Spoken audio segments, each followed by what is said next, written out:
شب بود نمیدیدم که داری میری کجا. یه شب دو شب میفقم واسه مونده یکی دو جا. برم تنم قسم به اون خدا که تو رو داد به واسه نگه داشتنت هیچ وقت نداد چیزی یاد به دلم شد زیر پات ولی نمیدونی شبا چی میکشم. واسه من غنیمت باشه فکر زمین شب. نمیخوام بیا پست به اون لباس رفتن از خودم خود میدونم که خودم تنها دلیلشم. بگو یکی شبا دلم بد بگیره یکی دم صبح که بودا تخت بگیره. من دلم با از واسه دیدن تو وقت بگیره. لشت تو بغل تو جون برم دلش بد بگیره. بگو اگه خوابم رو میبینی پیش کجا نشه برگردی و ببینی من بی تو رفتم تو کما. یکی نبود واسه من تو شبیهت روی زمین و دل من تنگه برات وقتی یک شبیه ندید به اون خدا.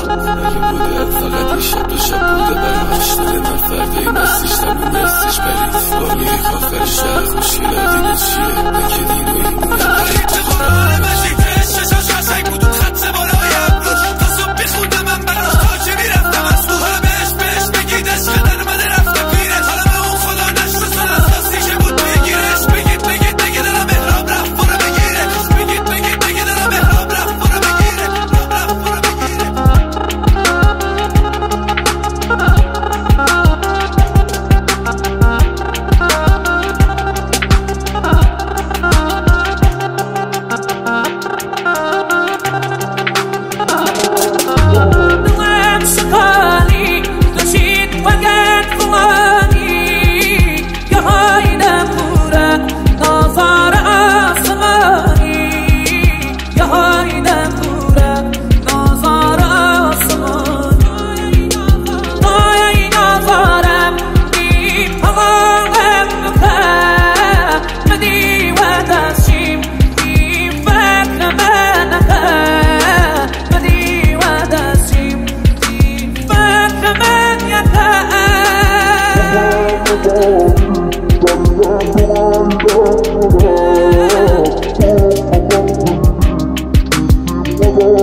نمیدونم چشی شد آسمون یه هایی رد و بغزد یه شد حال من رفت. تو فکر کردی که هنوزم عاشقتم اما باور کن به هم میخوره حالم و سری گفتی هرکیو کنم ترکش امیده برم بعدش. خواستم بگم ولی یه بار پیش نیومد حرفش. شدم زخمی از بس که خورده از ترکش. مشکلیه من بیا با هم دوتایی کنیم حلش. یه عشق هستم بگو باز چیکار کنیم بعدش. من برام پادا بشم دوباره برام ناز کنی ها فال منو بشکنی ولی دوباره تو برداشت کنی ها. تو بپری پایین اون من بری تکبر بمونم و دوباره مثل اون ندیم و تو قلبمو حساس کنی ها. دوباره کجا رفته دلت من که دلم بسته بهت. یه دل سکوت کن بزه دلم از این قلب خسته بگه بسته دیگه بزه بگه حرف دلت. دلم دیگه خسته زده دلش میخواد همه چیشو برداره دلت. مینویسم از شب برات با این که خیلی وقت رفتی چشم براهه. شاید ذره دو ذره خوشی ببینی تو زندگی